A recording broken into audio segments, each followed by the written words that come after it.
हरियाणा की हर अपडेट के लिए बेल आइकन दबाएं और सब्सक्राइब करें STV हरियाणा न्यूज।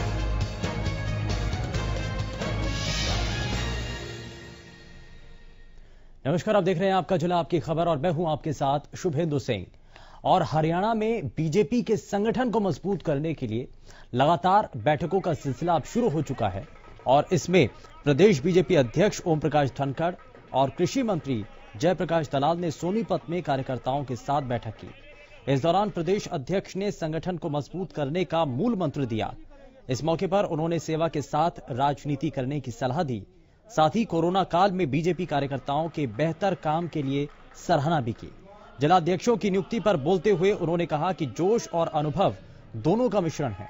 वहीं खेती बाड़ी में लाए गए 3 अध्यादेशों को किसानों के हित में करार दिया। वहीं रजिस्ट्री घोटाले पर बोलते हुए कहा कि यह घोटाला तब होता जब हमने जांच नहीं कराई होती। उधर बड़ौदा चुनाव के बहाने कांग्रेस पर निशाना साधा। उन्होंने बड़ौदा की जनता को बहकाने का भी आरोप लगाया। वहीं कृषि मंत्री जेपी दलाल ने भी विरोधियों पर जमकर हमला बोला। विपक्ष के साथियों ने सुधारों का नाम घोटाला रख दिया है। यानी वो इस चतुराई से एक शब्द को रूढ़ करने की कोशिश कर रहे हैं। इससे तो कोई सुधार ही नहीं करेगा। रजिस्ट्रियों का मामला विपक्ष ने नहीं उठाया, विपक्ष से कोई ध्यान में भी नहीं था। सरकार ने खुद संज्ञान लिया, सरकार खुद अच्छाई की तरफ बढ़ी, सरकार ने खुद सुधार किए, ट्रांसपेरेंसी बढ़ाई, कहीं कोई कमी मिली तो उसको सजा दी। ये सुधार है। सुधार को सुधार कहो, क्योंकि विपक्ष के बहुत सारे लोग घोटालों में फंसे हुए, प्रमुख लोग जमानत पर हैं, इसलिए उनको हर सुधार में भी जो उसको रूढ़ करने की कोशिश कर रहे हैं। जनता इस बारे में बहुत समझदार है। अपनी बड़ौदा की याद हमें पहले भी थी, आज भी है। बड़ौदा में काम हमने पहले भी किए हैं। बड़ौदा में हमारे मुख्यमंत्री पहले विपक्ष का MLA होते भी आए हैं, बल्कि मनोहर लाल जी ऐसे मुख्यमंत्री हैं पिछली 5 साल की योजना में 90 के 90 हलकों में गए, 90 के 90 हलकों में काम कराए। हम इलाकावाद, जातिवाद, क्षेत्रवाद से ऊपर हैं और अब जो है बड़ौदा में हम काम करते हैं तो विपक्ष को कष्ट क्यों है? उनको तो सहयोग करना चाहिए कम से।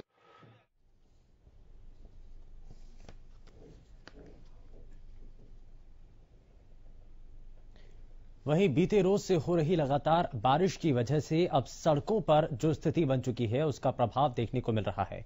और यहां इन तस्वीरों के जरिए आप देख सकते हैं कि जो जल भराव हुआ है उसका किस रूप में नुकसान आम लोगों को हो रहा है। दरअसल साइबर सिटी के सेक्टर 46 में 4 मंजिला बिल्डिंग अचानक से धंसने लगी। सेक्टर 46 में प्लॉट नंबर 1947 में 4 मंजिला बिल्डिंग को बनाने का काम चल रहा था। बीते 2 दिनों से हो रही भारी बारिश के बाद हुए जलभराव के चलते देर रात ये इमारत एकाएक झुक गई। इमारत के झुकने के साथ जो आसपास के जो मकान हैं उनमें दरारें आने लगी। पड़ोसियों ने सुबह इसकी जानकारी पुलिस कंट्रोल रूम को दी, जिसके बारे में तमाम प्रशासनिक आला अधिकारियों को सूचना दी गई और इस इमारत को डिसमेंटल करने की प्रक्रिया करने लगे। वहीं इस बिल्डिंग के मालिक राजेश की माने तो भारी बारिश के बाद जमा पानी बिल्डिंग की नींव में जाने लगा और ये इमारत एक तरफ झुक गई। कहां पे है ये सेक्टर 46 में है। अब जिस तरह से झुकी है, क्या कुछ करने जा रहे हैं आप इसको लेके? सर इसको क्या है कि अभी हम लोग सपोर्ट देके इसको डेमोलिश करवा रहे हैं, है ना, क्योंकि इससे खतरा काफी है। जान माल की क्षति हो सकती है, आसपास के बिल्डिंगों में भी क्षति हो सकती है। तो इसको तोड़वाने जा रहे हैं। वाटर लॉगिंग की वजह से ये प्रॉब्लम आई है और हेवी वाटर लॉगिंग की वजह से बिल्डिंग में और कहीं क्रैक नहीं है, लेकिन वो इसका जो नींव है, बेस है, फाउंडेशन वीक होने की वजह से थोड़ा टिल्ट हो गया। कुछ इन्फॉर्मेशन मिली थी? 8 साढ़े 8 बजे के आसपास कंट्रोल रूम से सूचना मिली थी कि 1947 बिल्डिंग प्लॉट नंबर 1947 जो अंडर कंस्ट्रक्शन है, अभी पूरी नहीं बन पाई है, वो एक साइड में टिल्ट हो रही है, जिसके ऊपर हम यहाँ पर पहुंचे। सिविल स्टाफ के लोगों को इन्फॉर्मेशन मिल चुकी थी, उनको भी कंट्रोल रूम से, और वो भी यहाँ पहुंचे। MCG के भी अधिकारी आए और हुड्डा के भी, इलेक्ट्रिक डिपार्टमेंट के भी और डिजास्टर मैनेजमेंट वाले थे वो भी यहाँ पर आए और अब वो हुड्डा वालों की देखरेख के अंदर ये सारा काम। ये तोड़फोड़ करने के भी आदेश दिए हैं क्या सर इसको? ये नहीं पता मेरे को, क्योंकि इस चीज के बारे में तो जो टेक्निकल आदमी है वो हुड्डा के, वो बता पाए। और जिस तरीके से मौजूदा वक्त में स्थिति बन रही है उसको लेकर के कई सवाल उठ रहे हैं। जैसा कि आपने इससे पहले की तस्वीरें देखी, उसको लेकर के सवाल यहां हैं। लेकिन अब जो खबर है वो लोहारू से है, जहां हलके के गरवा गांव की मुख्य गली कीचड़ और गंदगी से अटी पड़ी है।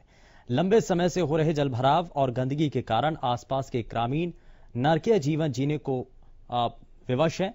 ग्रामीणों का कहना है कि 10-12 साल पहले गांव की इस गली को पक्का किया गया था और तभी से यहां स्थायी जलभराव और गंदगी की समस्या बनी हुई है। ग्रामीणों ने बताया कि इस समस्या को लेकर वो तमाम नेताओं से गुहार लगा चुके हैं, लेकिन परेशानी जस की तस बनी हुई है।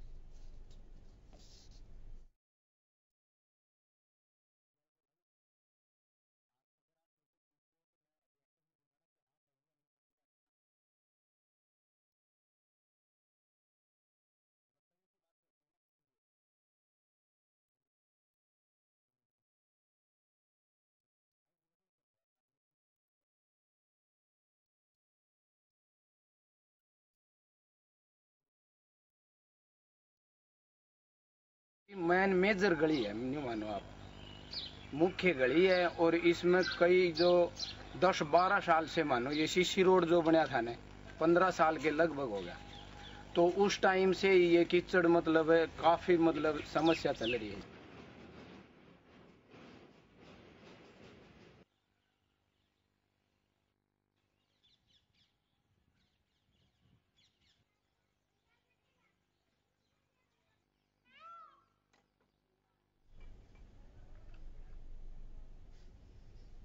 वहीं फरीदाबाद में अवैध शराब की बिक्री का धंधा जोरों पर है, लेकिन इसको लेकर के प्रशासन की तरफ से लगातार कदम उठाए जा रहे हैं और बल्लभगढ़ की सुभाष कॉलोनी में खुलेआम महिलाएं घरों में अवैध शराब बेच रही हैं। बावजूद इसके पुलिस इन्हें रोकने में नाकाम साबित हो रही है।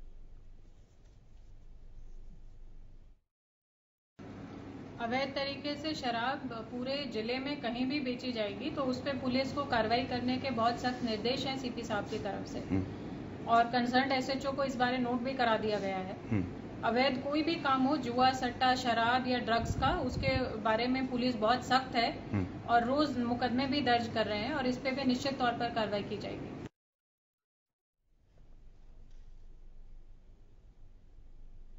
वहीं बीते काफी समय से आशा वर्कर्स लगातार अपनी मांगों को लेकर के धरना प्रदर्शन कर रही हैं और अब लगातार अपनी मांगों को लेकर के लामबंद हैं। और इसी सब को लेकर बादली में आशा वर्कर्स ने प्रदर्शन किया और बादली सीएचसी में उस समय टकराव की स्थिति बन गई जब आशा वर्कर्स और एसएमओ आमने सामने हो गए। दरअसल एसएमओ ने आशा वर्कर्स के धरने को सीएचसी से बाहर करने की बात कही थी। सीएचसी के अंदर चल रहे आशा वर्कर के धरने को बाहर लगाने को कहने पर आशा वर्कर भड़क गईं और उन्होंने एसएमओ सहित स्थानीय प्रशासन के खिलाफ भी जमकर नारेबाजी शुरू कर दी।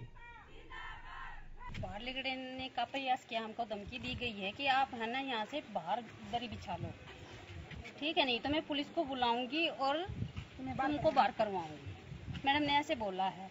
फिर क्या एसएमओ की इस धमकी से तो हम नहीं डरने वाले, नहीं हम किसी के दबाव में हैं, ठीक है, हमारी जो मांगे पूरी नहीं होंगी तब तक हम लड़ते। वहीं हरियाणा में हुए रजिस्ट्री घोटाले को लेकर के अब जांच आगे बढ़नी शुरू हो चुकी है और लगातार इसको लेकर के अलग अलग जगहों पर पहुंच करके अधिकारी जांच प्रक्रिया को तेज कर रहे हैं। और इसी को लेकर आज हिसार रेंज के कमिश्नर विनय सिंह फतेहाबाद पहुंचे और तहसील कार्यालय का रिकॉर्ड खंगाला। कमिश्नर विनय सिंह ने काफी देर तक तहसीलदार कार्यालय का निरीक्षण किया और एक फॉर्मेट में सभी रजिस्ट्रियों की लिस्ट तैयार करने के आदेश तहसीलदार कार्यालय को दिए। विनय सिंह के साथ फतेहाबाद के उपायुक्त डॉक्टर हरि सिंह बांगड़ भी मौजूद रहे।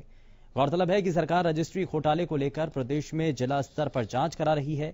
वहीं खुद मुख्यमंत्री रजिस्ट्री घोटाले को लेकर लगातार जांच कर रहे हैं और अधिकारियों से फीडबैक भी ले रहे हैं। चिट्ठी मिली है, निर्देश मिले हैं कि 7A की जो हमारा एक्ट है, Haryana development and regulation of urban areas act, उसकी सेक्शन 7 है, उसकी कोई वायलेशन हुई है तो उसके बारे में वो रिकॉर्ड अभी तैयार कर रहे हैं, लिस्टें बन रही हैं, उसके बाद हम देखेंगे उनको रजिस्टर में निकलवा करके। हरियाणा में लॉ एंड ऑर्डर की स्थिति को सुधारने और बेहतर बनाने के लिए लगातार अलग अलग समय पर पुलिस प्रशासन के द्वारा अभियान चलाए जाते हैं और ऐसा ही एक अभियान चलाया गया जिसमें पंचकुला पुलिस ने कुख्यात गैंगस्टर सूखा काहलों के 3 गुर्गों को हथियार के साथ गिरफ्तार किया। पुलिस ने इन गुर्गों को उस वक्त गिरफ्तार किया जब ये पंचकुला सेक्टर 5 के पास एक कार में सवार थे। 3 आरोपियों के पास से पुलिस को 6 पिस्टल और 10 जिंदा कारतूस बरामद किए हैं। बताया जाता है कि अपराधी किसी बड़े वारदात को अंजाम देने के लिए पंचकुला पहुंचे, लेकिन इससे पहले पुलिस ने 3 को गिरफ्तार कर लिया। ये बहुत बड़ी कामयाबी जो है सीपी साहब और डीसीपी साहब के नेतृत्व में जो क्राइम ब्रांच सेक्टर 26 की टीम ने हासिल की है। कल रात जो है हमने सेक्टर 5 परेड ग्राउंड के पास से 3 अपराधियों को पकड़ा है, गुरप्रीत और हरविंदर सिंह और सुखराज। इनसे 6 पिस्टल और 10 जिंदा कारतूस बरामद हुए हैं।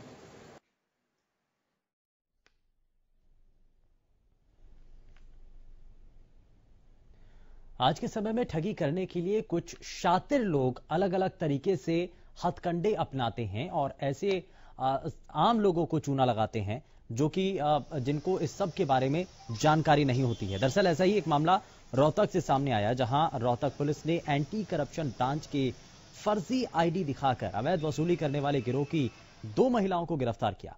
इनमें से एक महिला बीजेपी की कार्यकर्ता बताई जा रही है। पुलिस का कहना है कि गिरोह के बाकी सदस्यों को भी जल्द ही गिरफ्तार कर लिया जाएगा। गौरतलब है कि तेज कॉलोनी में रहने वाले एक शख्स ने पुलिस को शिकायत दी थी कि 16 अगस्त को 4 महिलाएं और एक युवक गाड़ी में सवार होकर उसके घर पहुंचे थे। उन्होंने एंटी करप्शन डिपार्टमेंट का कार्ड दिखाकर उनके घर की तलाशी ली और उन पर अवैध धंधा करने का आरोप लगाकर घर में रखे 50,000 रुपए ले गए, जिसकी शिकायत पर पुलिस ने मामले में कार्रवाई की है।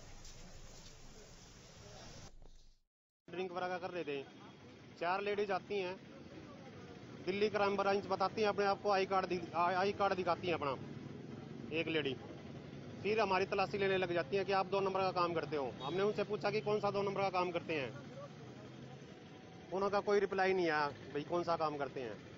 फिर वो हमारी जैसे तलाशी लेनी शुरू कर देती हैं, हमारी टेबल वगैरह, सोफे वगैरह, गद्दे वगैरह और हमारी सबकी तलाशी लेती हैं। वहाँ उनको कुछ नहीं मिलता है। उसके बाद वो घर के अंदर जाने के लिए कहती हैं, मैं उनको अंदर ले जाता हूँ। अंदर जाने के फिर वो तलाशी लेती हैं, वहाँ भी कुछ नहीं मिलता है। तलाशी के दौरान अलमारी खोलती हैं, कपड़े वगैरह करती हैं। वहाँ हमारे 60,000 रुपये रखे हुए थे, जिसमें से 50,000 रुपये वो ले गए हैं। ये बीजेपी पार्टी की बताती हैं और सुमन सैनी नाम है इनका। ये इधर पीछे गौकर्ण चौकी के पास रहती है। मैंने वो डिपार्टमेंट में हमारी कोशिश करके वो वहाँ तक पहुँचे जिस बंदे से पैसे लेके गए थे। वो शराब का काम करता है, ठेके से शराब लेके आगे थोक से लेकर के आगे बेचता है बगैर से। 2 नंबर से उसका काम पता लगा। उसने कहा कि उसको इनको पता था ये काम करता है। इन्होंने 4 लेडीज में और एक स्कॉर्पियो ली और एक जंक्शन के साथ एंटी करप्शन के गार्डन के पास अंदर दिखाया इन्होंने। अंदर से 50,000 रुपये दिए उन्होंने और एक लड़के के साथ मारपिटाई की। उसके बाद ये वहाँ से निकल गए। हमने फिर इनका पता किया कल, तो कल हमारे कोई पता नहीं लगा। आज इस संबंध में सोनू जो कंप्लेनेंट हमारा, इसकी तरफ से 380 170 के तहत मुकदमा दर्ज किया गया। और मौसम में बदलाव के बाद इसका असर अब दिखने लगा है। जहां एक तरफ शहरी इलाकों में सड़कों पर जलभराव हुआ है, नुकसान वहां पर हुआ है, लेकिन वही दूसरी तरफ अब एक अलग तस्वीर भी देखने को मिल रही है, जहां पर वन्य क्षेत्रों से निकल करके वन्य जीव अब शहरी इलाकों की तरफ या सड़कों पर नजर आने लगे हैं। दरअसल ऐसा ही एक नजारा देखने को मिला यमुनानगर में, जहां नेशनल हाईवे पर 2 हाथियों ने दस्तक दी। हाथियों का ये जोड़ा काफी समय तक हाईवे पर टहलता रहा, जिससे दोनों तरफ भारी संख्या में जाम लग गया। पांवटा यमुनानगर को जोड़ने वाले इस मार्ग पर हर रोज हजारों की संख्या में वाहनों का आना जाना रहता है और इस दौरान कई बार हाथी सड़क पर आकर वहां पर पहुंच जाते हैं। और पिछले 1 हफ्ते में 3 बार हाथी इस हाईवे पर देखे गए हैं। हाथियों के सड़क पर आने से जब दोनों तरफ लंबा जाम लग गया तो उसके बाद किसी ने वाइल्ड लाइफ अधिकारियों को सूचित किया, जिसके बाद अधिकारियों ने मौके पर पहुंचकर पटाखे बजाकर कड़ी मशक्कत के बाद इन हाथियों को हाईवे से हटाया। देखिए, अच्छी बात है, पर्यावरण के प्रति खूब पूरी तरह से चिंतित भी हैं इसके लिए, हम काम भी कर रहे हैं, तो हमारे लिए अच्छा शुभ लक्षण है। और इससे कुछ बहुत परेशानी थोड़ी देर के लिए आ ही जाता है। कोई भी जंगल में वो जैसे घूमते रहते हैं, उसके बाद थोड़ी देर के लिए सड़क पे भी आते हैं और थोड़ी देर के बाद हट भी जाते हैं। अगर कहीं ऐसी प्रकार की कोई समस्या आती हुई है तो जो हमारे वाइल्ड लाइफ से संबंधित। और इस वक्त मानसून है और मानसून में माना जाता है कि पौधारोपण यदि किया जाए तो पौधे बहुत तेजी के साथ बढ़ जाते हैं। तो इसी को लेकर के गोहाना के एसडीएम ने अपने कार्यालय में अधिकारियों और सरपंचों के साथ बैठक की, जिसमें 21 अगस्त को सोनीपत जिले में 1 लाख पौधे लगाने की तैयारियों का जायजा लिया गया। इस मौके पर अधिकारियों और सरपंचों को निर्देश देते हुए एसडीएम ने इस अभियान को सफल बनाने का आह्वान किया। साथ ही कहा कि पौधारोपण करते समय पौधे से प्लास्टिक को अलग कर लें ताकि पौधे का संरक्षण सही प्रकार से हो। और उन्होंने कहा कि पौधारोपण अत्यधिक आवश्यक है। आने वाले पीढ़ी के सुखद और सुरक्षित भविष्य के लिए अधिकाधिक बहुत ज्यादा पौधारोपण करना चाहिए। कल दिनांक 21 अगस्त को पूरे सोनीपत डिस्ट्रिक्ट में जो है ना पौधारोपण किया जाना है, जिसमें उपमंडल गोहाना को लगभग 35,000 का टारगेट मिला है और उसमें सभी पंचायतों में और एमसी लेवल पे और सार्वजनिक स्थानों पे ये पौधारोपण किया जाना है। तो इस बारे में आज सुबह ही एसडीएम साहब की अध्यक्षता में मीटिंग की गई है और प्रत्येक पंचायत में लगभग 200 से 350 का टारगेट दिया गया है। उस बारे आज सभी पंचायतें जो है ना अपना अपना पौधों की लिफ्टिंग कर लेंगे, गड्ढे तैयार कर लिए जाएंगे और कल जगह जो चिन्हित की गई है वहां पे पौधा। फिलहाल के लिए बस उतना ही। नमस्कार।